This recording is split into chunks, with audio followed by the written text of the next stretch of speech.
To better understand how Arduino controls this board, we need to consider some key aspects. The most important pins to drive a bipolar stepper motor are enable, step, and direction. All right, next step. Let's find the corresponding pins on our driver board for the X-axis motor. Direction.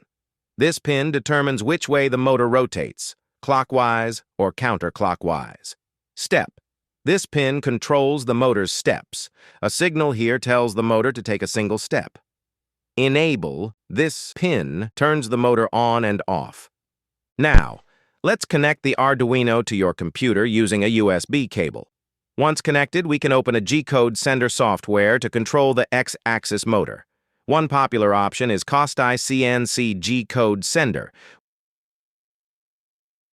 Once the software is open, make sure the baud rate in the software matches the baud rate set in your Arduino code, often 11200. Click the Connect button and select the COM port where your Arduino is connected. If everything is connected correctly, you should see a message like DIR STEP 1.h appear in the software, indicating successful communication with the Arduino and Shield. Now, let's verify the functionality of the direction, step, and enable signals using an LED. An LED has two legs. The longer leg is typically positive, plus, and the shorter leg is negative, SAS. We'll insert the positive leg of the LED to the enable pin and the negative leg to ground. The LED being lit indicates that the enable pin is currently high. A high enable pin disables the motor. Now, let's test the enable pin functionality with a motor movement. Click the X button in the software. If the LED turns off, that signifies the motor is enabled. Once the movement finishes, the LED turns back on. It confirms the motor is disabled again. This successful LED behavior indicates we've passed the enable pin test. All right, let's move on to the direction pin. We'll connect another LED to the direction pin on the Arduino. Ideally, when you click the X left button in the software, the LED should light up. This indicates the motor is set to move in the left direction. Conversely, when you click a button that changes the direction, like X right, the LED should turn off.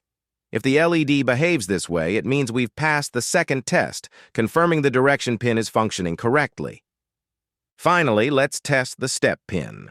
Since the step pin typically sends very short pulses, we might not see the LED blink unless we're capturing it in slow motion.